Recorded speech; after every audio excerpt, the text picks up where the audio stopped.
Hi guys, welcome back to my channel CPP code. और आज हम करेंगे जीएफजी का question, maximum product subset of an array. क्या दिया है क्वेश्चन में? Given an array, the task is to find the maximum product possible with the subset of elements present in the array. ठीक है, देखो इसमें हमें 5 एलिमेंट्स दिए गए हैं और हमने इसमें करना क्या है, हमें फाइंड करना है द मैक्सिमम प्रोडक्ट। देखो कैसे फाइंड करेंगे, देखो इन पांचों एलिमेंट्स का प्रोडक्ट करेंगे तो क्या आ जाएगा हमारे पास, -1 इंटू -1 आ जाएगा हमारा 1, 1 इंटू -2 -2 -8 -24। इस पूरे का सम आ रहा है -24। देखो आ रहा है ना। अब जैसे मान लो हम ये सबसेट, एक सबसेट ले लेते हैं, ये वाला एलिमेंट, ये वाला एलिमेंट और ये वाला एलिमेंट, इसका सम, इसका प्रोडक्ट क्या आ जाएगा, इसका प्रोडक्ट आ जाएगा 8। ठीक है, ऐसे ही हमें बहुत सारे हमारे सबसेट बन जाएंगे, जैसे ये और ये भी एक सबसेट बन सकता है। ऐसा नहीं है हमें सब एरे नहीं लेना है, सबसेट लेना है। सबसेट में कोई भी एलिमेंट हो सकता है, जैसे ये तीसरा, ये लास्ट एलिमेंट और फर्स्ट एलिमेंट एक अलग सबसेट बना रहे हैं, तो हम इसको करेंगे कैसे। देखो इसके लिए पहले हम, देखो इसकी अप्रोच ऐसी होगी, हम इसके लिए पहले जो नंबर ऑफ हमारे जीरोज हैं, हमें एलिमेंट्स इसमें नेगेटिव भी हो सकते हैं ना, पॉजिटिव भी और जीरो भी। हम पहले क्या करेंगे, हम काउंट, अपना एक काउंट कर लेंगे, number of zeros, number of negatives. ठीक है, देखो पहले हम बना लेंगे इंट cn, इसको 0 कर देते हैं, ये cn हो गया काउंट ऑफ नेगेटिव नंबर्स। ठीक है, और c0 भी हम रख लेते हैं, cz, हाँ इसका काउंट भी हमने स्टार्टिंग में 0 कर दिया। अब हम क्या करेंगे, अब हम लूप पे जाएंगे, int i is equal to 0। I कब तक होगा, लेस देन n। n क्या है, हमारे वेक्टर का साइज। ठीक है, इसमें हम चेक करेंगे इफ a ऑफ i, है ना, a of i is less than 0। ठीक है, पहले हम 0 के लिए चेक कर लेते हैं। अगर 0 है तो हम सीधा क्या करेंगे, हम इसका देखो हम कर देंगे cz++ कर देंगे। ठीक है, और इसके बाद इफ, एल्स इफ कर लेते हैं चाहे, else if a of i अगर हुआ लेस देन 0। ठीक है, तो हम क्या करेंगे, नेगेटिव नंबर्स का काउंट बढ़ा देंगे। ठीक है, काउंट बढ़ा दिया, इसके बाद हमें एक, इन सभी एलिमेंट्स का एक प्रोडक्ट भी हमें रखना पड़ेगा। प्रोडक्ट कैसे, हम उसको रख लेते हैं, उसको हम लॉन्ग रखेंगे। क्यों लॉन्ग रखेंगे, क्योंकि हमने रिटर्न भी लॉन्ग करना है। लॉन्ग क्योंकि नंबर काफ़ी बड़ा भी तो हो सकता है ना, लॉन्ग PR प्रोडक्ट। ठीक है, उसको हम स्टार्टिंग में कर लेंगे 1। ठीक है, अब हमने जो सारे एलिमेंट्स हैं उसका प्रोडक्ट, तो अगर उसमें एक भी 0 हुआ तो उसका प्रोडक्ट हो जाएगा 0। लेकिन अब हम करेंगे क्या, हम 0 को तो इंक्लूड नहीं करेंगे जब उसका प्रोडक्ट कैलकुलेट करेंगे। हम करेंगे ऐसे, इफ अगर a of i is not equal to 0।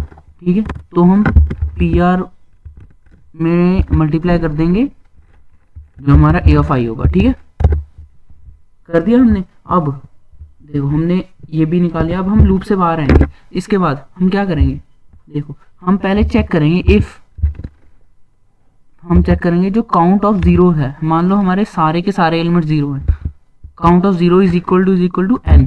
ठीक है, n क्या है, हमारा साइज ऑफ द एरे वो है, तो हम सीधा कर देंगे रिटर्न 0। ठीक है, मान लो कभी कभी एक ऐसा केस आ सकता है जब सिर्फ एक एलिमेंट हमें दिया हो और एक नेगेटिव एलिमेंट दिया हो और बाकी सारे एलिमेंट्स हो 0। ठीक है, तो उस केस में क्या करेंगे हम, एल्स इफ हमें cn का काउंट दिया है 1, और हम ऐसा करेंगे जो बाकी एलिमेंट्स हैं, देखो जो बाकी एलिमेंट्स कौन कौन से होंगे, उनका काउंट होगा c0 अगर बाकी सारे 0 होंगे, प्लस cn हम कर लेंगे अगर इन दोनों का जो सम है वो इक्वल टू आया n। तो इसका मतलब इसमें सिर्फ एक नेगेटिव नंबर है और उसमें बाकी सारे जीरोज हैं। ठीक है, तो हम क्या करेंगे, तो भी हम रिटर्न कर देंगे 0। ठीक है, वरना हम चेक करेंगे। इसके बाद हम चेक करेंगे अगर हमारा जो प्रोडक्ट हुआ, ठीक है, अगर मान लो हमारा जो हमारे ना, देखो अगर हमारा प्रोडक्ट हुआ नेगेटिव, देखो क्या करेंगे हम, इसमें हम चेक करेंगे अगर हमारा इसमें ऐसे करते हैं, इसका प्रोडक्ट कैलकुलेट करने की जगह हम सीधा चेक कर लेंगे अगर हमारा cn अगर ऑड हुआ। ठीक है, अगर ऑड हुआ तो हम करेंगे क्या, देखो अगर ऑड हुआ तो हम रिटर्न कर देंगे क्या, करेंगे, हाँ अब देखो हम इसमें प्रोडक्ट रिटर्न नहीं करेंगे।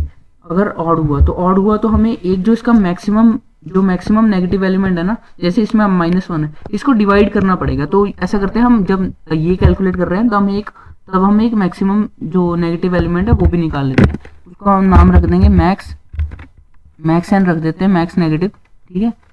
इसको हम इनिशियलाइज कर देंगे किसके साथ, इंट मिन के साथ, ठीक है। और ठीक है, और इसमें हम डालते रहेंगे मैक्स एन, ठीक है। अगर हम चेक करेंगे, अगर हमारा ए ऑफ आई अगर बड़ा है इससे, मैक्स ऑफ एन से, तो हम क्या करेंगे, मैक्स ऑफ एन में डाल देंगे ए ऑफ आई, ठीक है, समझ आ रहा है।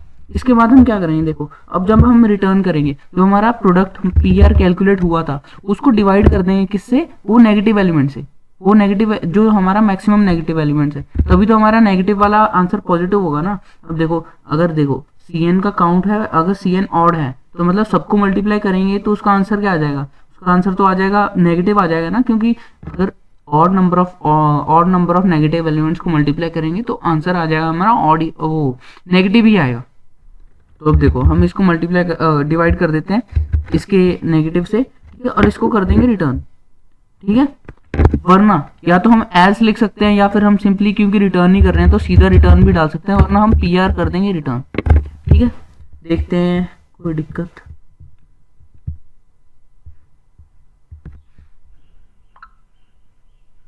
देखो चल गया टेस्ट केस। लेकिन इसको जब हम सबमिट करेंगे तब एक प्रॉब्लम आएगी। क्या प्रॉब्लम आएगी, टेस्ट केस शायद हमारा शायद नहीं, हमारा पक्का एक टेस्ट केस चलेगा नहीं। हाँ देखो, एक तो ये तो चलो वो वाला टेस्ट केस हो गया जो जिसका एक ही एलिमेंट है। जब एक ही एलिमेंट हो तो हम सीधा जो हमारा एलिमेंट है ना वो रिटर्न कर देंगे, तो हाँ ठीक है। ये इसके बाद एक और टेस्ट केस नहीं चलेगा। वो क्यों नहीं चलेगा, वो एक स्पेशल चीज़ के कारण नहीं चलेगा, क्योंकि हम इसमें ना देखो, अरे रुको, अच्छा इसको रिटर्न करना है ना, रिटर्न तो किया ही नहीं, सबमिट करते हैं। देखो ये तो चल जाएगा, लेकिन इसमें एक और टेस्ट केस आएगा जो नहीं चलेगा। ये देखो ये टेस्ट केस क्यों नहीं चला, इसका आउटपुट हमारा इतना बड़ा, आउटपुट हमारा सही है लेकिन इसका करेक्ट आंसर ऐसा क्यों है। देखो इसमें हमें क्वेश्चन में ना, जब मैं ये क्वेश्चन कर रहा था तो मेरे को बहुत दिक्कत आई थी, क्योंकि मैंने ये चीज़ तो पढ़ी नहीं, मैं अपना चेक कर रहा हूँ कोड में क्या गलती है, लेकिन फिर मेरे दिमाग में आया कि उसमें मॉड्यूलो भी हम कर सकते हैं। क्योंकि देखो इधर हमें दिया है this product can be large, जब ऐसे बहुत लार्ज होता है ना तो हम सीधा रिटर्न करने की जगह इसका मॉड्यूलस रिटर्न करते हैं। मॉड्यूलो इसको 10⁻9 + 7 को कैसे लिखेंगे हम, 1 के बाद हम डालेंगे 9 जीरोस, 1 2 3 4 5 6 7 8 9 जीरोस डालने के बाद 1 जीरो हम पीछे चले जाएंगे और 7 ऐड कर देंगे, क्योंकि +7 करना है ना। तो इसको हम देखो, ठीक है, यहाँ पे हम रिटर्न कर रहे हैं, अब आंसर सही आएगा। लेकिन अब देखो यहाँ पे भी तो हम पी आर को कुछ डिवाइड करने के बाद रिटर्न कर रहे हैं ना, तो यहाँ पे भी हम कर देंगे। वैसे तो ब्रैकेट्स में डालने की जरूरत नहीं थी, फिर भी पर क्लैरिटी के लिए मैंने डाल दिया। अब इसमें भी हम ऐसे ही करेंगे, इसका मॉड्यूलो ले लेंगे 1 2 3 4 5 6 7 8 और इसमें डाल देंगे 7, ठीक है। और यही काम हम जब यहाँ पे पी आर कैलकुलेट करेंगे तब भी कर लेंगे, ठीक है। पी आर को हम बना देंगे, देखो मॉड्यूलो 1 0 0 2 3 4 5 6 7 8 और 7, ठीक है। अब ये कोड चल जाएगा, अगर इसमें हमने 0 सही डाले होंगे तो आराम से चल जाएगा।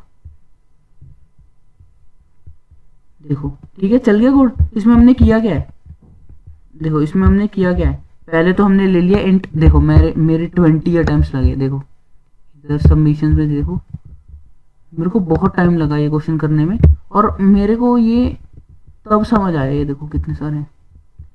तो मेरे को ये तब आया जब मैंने देखा इसमें वही टेस्ट केस नहीं चल रहा था जो मैंने आपको दिखाया, जब मैंने देखा कि इसको मॉड्यूलो भी करना है। तो हमने इसमें किया गया है, अगर n इज इक्वल टू 1 है तो अगर एक ही एलिमेंट है तो हमने सीधा वो एलिमेंट रिटर्न कर देना है, वरना हमने क्या करना है, हमने काउंट रखना है नेगेटिव नंबर्स का और जीरोस का काउंट रखना है, और एक हमने एक प्रोडक्ट मेंटेन कर लेना है। वो लॉन्ग लॉन्ग करेंगे क्योंकि आंसर बड़ा हो सकता है, इंटीजर की रेंज से बाहर जा सकता है आंसर, ठीक है। वो प्रोडक्ट हम कैलकुलेट करते रहेंगे, और प्रोडक्ट हम किसका कैलकुलेट करेंगे, देखो प्रोडक्ट हम उस नॉन जीरो नंबर्स का कैलकुलेट करेंगे। अगर वो जीरो होगा तो हम ये प्रोडक्ट में उसको जीरो को मल्टीप्लाई नहीं करेंगे, वरना तो सारा आंसर जीरो हो जाएगा। अब हमने एक तो काउंट मेंटेन कर लिया, एक हमने मैक्सिमम नेगेटिव नंबर भी हमने मेंटेन करके रख लिया है। उसमें हमने किया क्या है, देखो उसमें हमने नेगेटिव नंबर है जो मैक्सिमम वो मेंटेन करके हम यहाँ पे चेक करेंगे, अगर सारे जीरो जाए तो रिटर्न कर देंगे। दूसरी कंडीशन क्या लगी, अगर एक नेगेटिव एलिमेंट है और बाकी सारे जीरो हैं तो हम सीधा रिटर्न कर देंगे जीरो, ठीक है। और इसके बाद अगर हम चेक करेंगे, अगर काउंट नेगेटिव नंबर का काउंट है ऑड, तो हम इसको मैक्सिमम जो नेगेटिव एलिमेंट है उससे डिवाइड करने के बाद रिटर्न कर देंगे, वरना हम सिंपली अपने प्रोडक्ट को रिटर्न कर देंगे मॉड्यूलो करने के बाद, ठीक है। So this was all about the code, और अच्छा लगा है तो लाइक शेयर एंड सब्सक्राइब, और मिलते हैं नेक्स्ट वीडियो में with another amazing code. Till then thank you, take care.